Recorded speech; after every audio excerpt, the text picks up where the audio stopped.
as we continue through the recovery categories, information technology contract reviews can really be something where you're looking at, do we have enough of the technology and software that we need, but rather do we also have too much?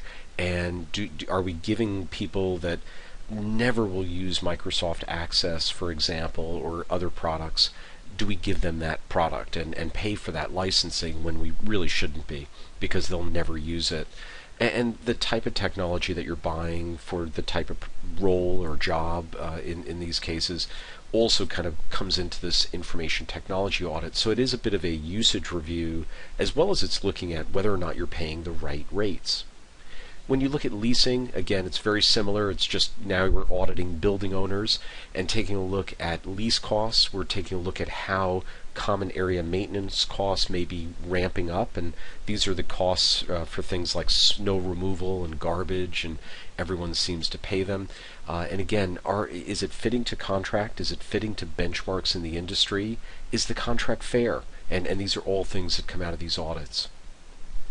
A media audit is very similar to an advertising audit, but it takes it one more step to this historical performance review.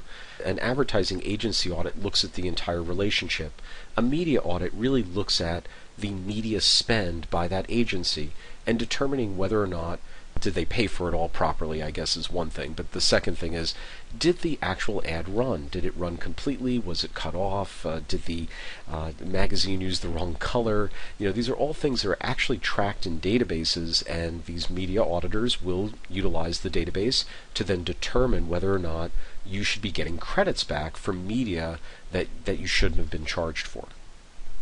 Order to cash is taking a look actually at the accounts payable cycle and flipping it on its head and looking more from the point of view of the customer order to cash.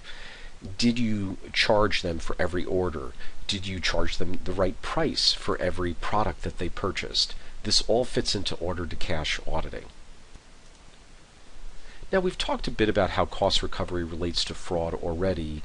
And in this vein, I just wanted to note it in a couple of places. One is starting to proactively go after it, which really does put a deterrence message throughout the company. If people realize that you're running reports, that you're asking more questions, it will deter people from committing fraud.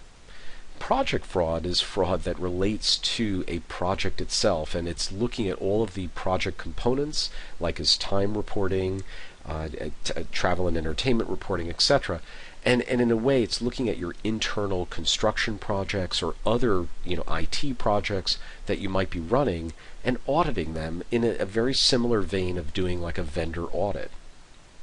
Now we'll talk about tax breaks, and real estate depreciation can be, I guess, accelerated if you have certain assets that can be accelerated. And in every building there are inner walls, there's wiring, there are lighting fixtures, etc. that went into the building cost, but nowadays it is only going to be good for 5, 7, 15 years. And there were some court cases that came out on this, and the IRS ruled that you can accelerate depreciation. And the way these folks get paid is they will actually take a look at the cash interest savings that you'll get for paying less tax, and that cash interest savings for having that money available to you for, say, the next few years, they will now take back a percentage of that, and that is what they'll get paid. So there are firms that will do this type of calculation, will then basically ask for an accelerated depreciation on the assets, and then will get paid off of your interest savings on that cash. Continuing onward, there's R&D tax credits. There's, in the U.S., sales and use tax, and in many other countries there's what's known as a VAT tax, a value-added tax. And there are different rules, there's different considerations, there's state guidelines, and you have to really get into this area to be able to do a good job in it. But at the same time, a simple sales and use tax audit of looking where you are being charged tax and just quickly determining per the code whether or not you should be can be done, and you can find some money that way. I do find that the auditors tend to know what categories to look at. Strategic sourcing and telecom, We're going to talk a little bit more about both in some case studies. And with strategic sourcing, what you're doing is you're looking at your indirect spend, and from that indirect spend, you're going outside to someone to then help you procure those goods.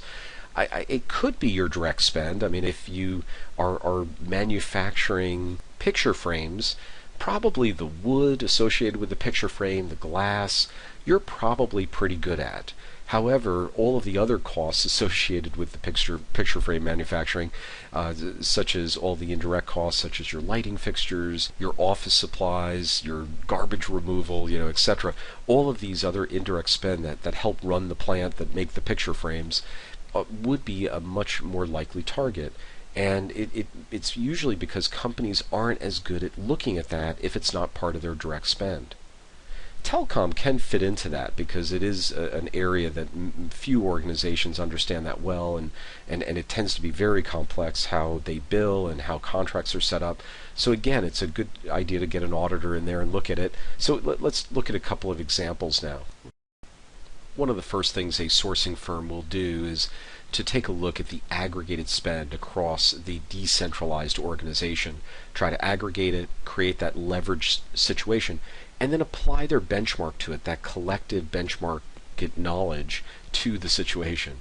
They're going to use best-in-class procurement to purchase, and we'll look at that process in a second, and they work exclusively for the client. I mean, it's not something where they are working for the other vendor and helping them get a deal. They, again, are only getting paid by the client who hired them to negotiate on their behalf. So looking at a sample process, you're tending to have a bit of a kickoff a few weeks into your first couple of weeks. You're doing this kickoff, gathering data, and doing that aggregated as well as opportunity type analysis of the spend. And that's going to happen for a few more weeks. After that, you're going to start to go out and negotiate with vendors. A lot of times the same vendor is utilized for that organization. They just cut their rate a bit because they realized they'd been charging more than what the market would bear right now. And that is where the more best practice proposal and processes come into play to ensure a proper negotiation. After that, they're going to come back and present saving options to the company, at which point the company can decide to take it or not. A lot of times quality is a major factor in this. It isn't just price all the time, and that needs to be considered almost foremost in the relationship. However, almost when you look at it, they tend to bring in savings that are in that 15 to 20% range whenever they do their process, because they have so much more information than the company has based on all of the other sourcings that have been done, and that's been put into a database. And also by using these procedures that they are following a process to ensure that they get the best savings possible. So looking at an example, and it relates to telecom, so it's very akin to what would happen in a full telecom audit if you went to a telecom auditor. The telecom auditor, I must note, would look more usually in a backward fashion to look for any sort of savings that are in the past that could be obtained, whereas a sourcing firm is normally looking more forward, looking prospectively. However, both serve a role, and in this prospective review, you can start to identify the decentralized decision making, voice plans that were set up that might be good for one office but were not good for the whole company. And by doing this more company-wide analysis, centralizing it, using best practices, making sure you're only using features that you need, you can get a lot of savings. And in this case, they had about 560 in spend and about 130 in saving, which again is 23%, and in that range, a little bit above the range of the 15 to 20% that I quoted. A couple of last reviews, one being travel and entertainment. What I find is that you're looking normally at your internal spend and determining whether or not that spend related to policy. So you're looking for people that are booking flights a day before, that are staying at the highest priced hotels instead of staying at a more, let's say, middle of the range business hotel. And you can also start to identify some of those trends and see where should we be staying at more of a business style hotel in a certain area, and negotiate a rate in that area for our employees to use, as opposed to just having people pick wherever they want to go. This is other things that can come out of doing a spend analysis and realizing where are people going, and then going to that vendor and explaining the potential for a discount, and based on your leverage spend.